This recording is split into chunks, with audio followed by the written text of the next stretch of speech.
everyone, it's Shannon. Welcome back to my channel. If you're new, please hit that subscribe button because usually you'll find new DIYs and tutorials here every single Monday, Wednesday, and Friday. But today is day 11 of my 12 days of Dollar Tree Christmas DIYs. So I've been bringing you a new tutorial for the last 11 days, Monday through Friday. And if you want to get caught up and you've missed any of them, I will link those down in the description box below. Today we're going to get creative and use some Dollar Tree items to create a Christmas wishes jar that you can use for your home's decor. So let's go ahead and get started.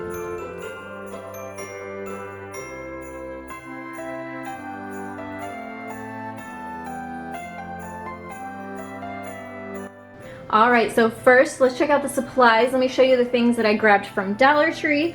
The first is one of their wreaths. This is the smaller of the two that they have. It is the 15-inch size.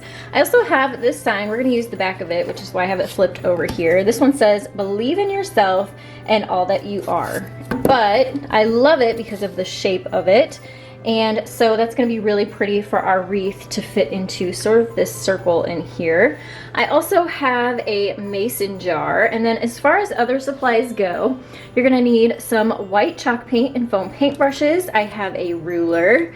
I also have a Sharpie marker, a decal, which I will tell you about in just a little bit. I also have a drill, some pliers, but I'm actually going to be using the snippers that are on the inside. If you have wire cutters, those will work a lot better for this. I also have scissors, some jute, and my hot glue gun. Alright, so I just prepped my sign here. I took the sticker off of the back and I also removed the jute handle, which we will put back on when we're all finished, but we don't want it in the way while we're working on it right now. Now I'm going to go ahead and give it 3 coats of my white chalk paint.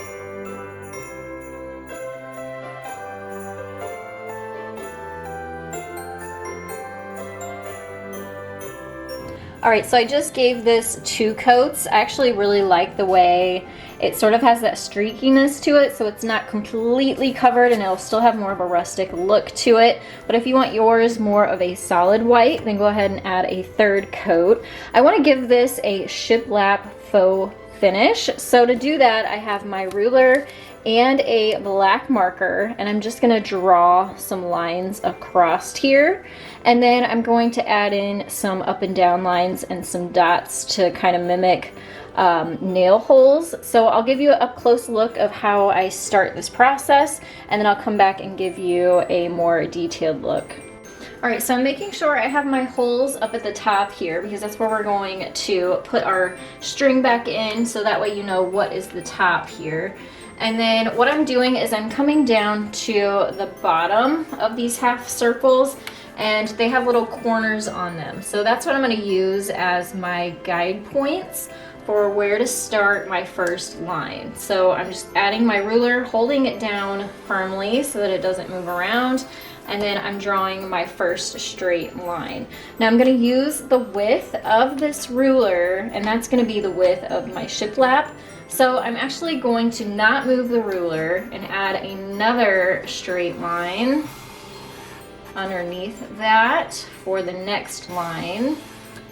And then that is going to be the top of where I start the next one. So I'm going to lay the top of the ruler against that line and then draw another bottom line. And by doing it this way, our lines are all going to be the same width, and they're all going to be nice and parallel to each other.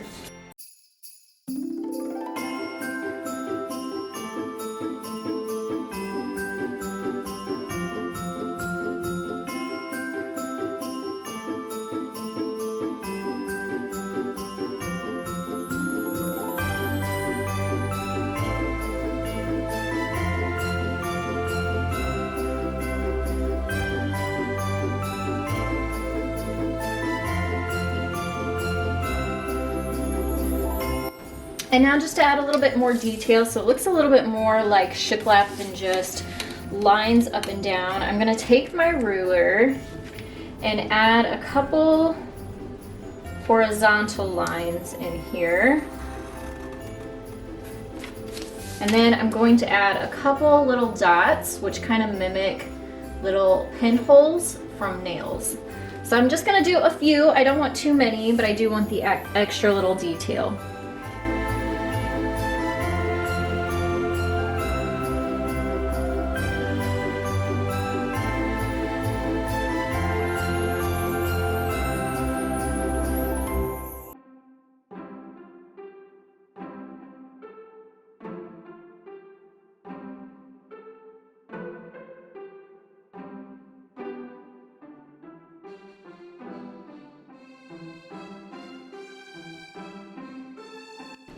All right, so now that we have our shiplap sign, we're gonna add our wreath to it, but even though I picked out the smaller size of wreath, it's still too big. I still really wanna be able to see this extra detail that's on the sides.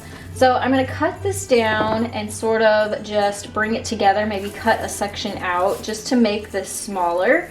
And then I'm gonna use my hot glue to attach it.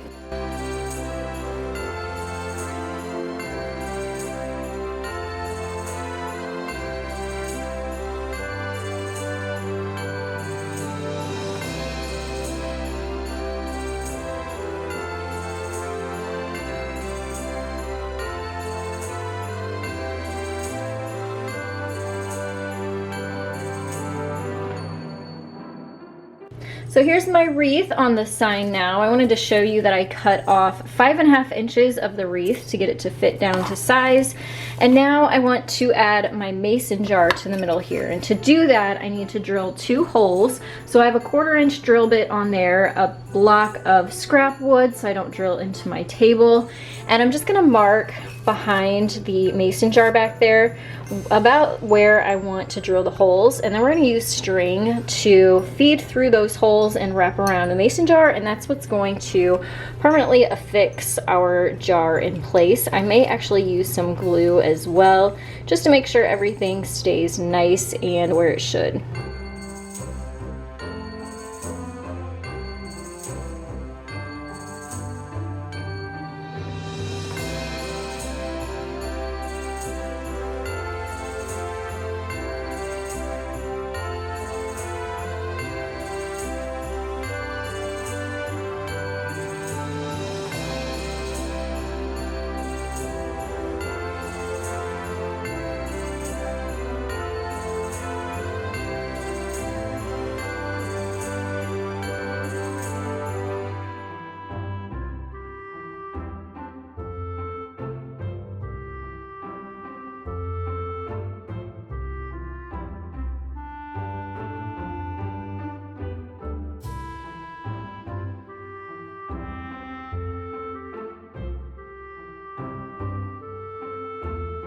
Alright, so here's what it looks like with the mason jar attached. I thought it'd be cute to put a decal on the front there that says Christmas wishes so that your family can sort of make their Christmas wishes, roll them up, and put them in the mason jar. Now, as far as the decals go, I will have this one in my Etsy shop, which is crossmyheart.com, so it'll come all ready to go. You just have to peel it off and add it. You can also put it on glass, metal, plastic, wood, so you don't have to necessarily use it for this project, but I will have it available if you want to purchase it there. If you have a vinyl machine, I use the font Magnolia Sky for this, and matte black vinyl, so you can kind of size it down and make it fit your mason jar. But I'm going to go ahead and take this decal and apply it onto the mason jar.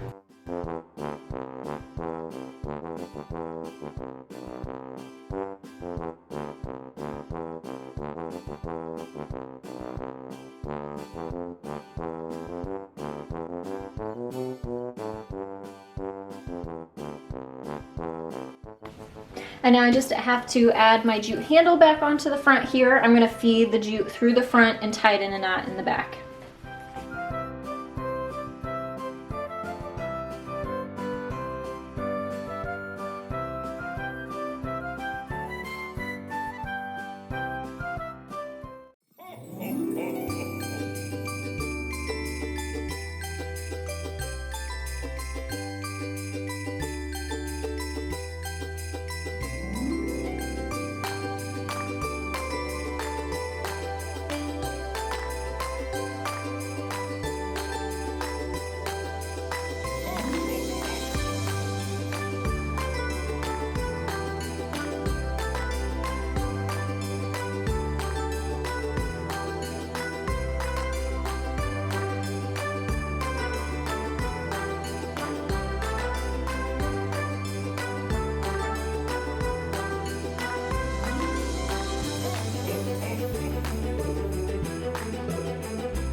much for joining me for today's tutorial. I hope that it inspired you. Please give this video a thumbs up for me. And if you haven't already, please click that subscribe button next to me. You'll find more great holiday DIY projects in the link below that. And make sure to find me on Facebook and on Instagram for more inspiration. I'll see you all next time. Thanks so much again. Bye everyone.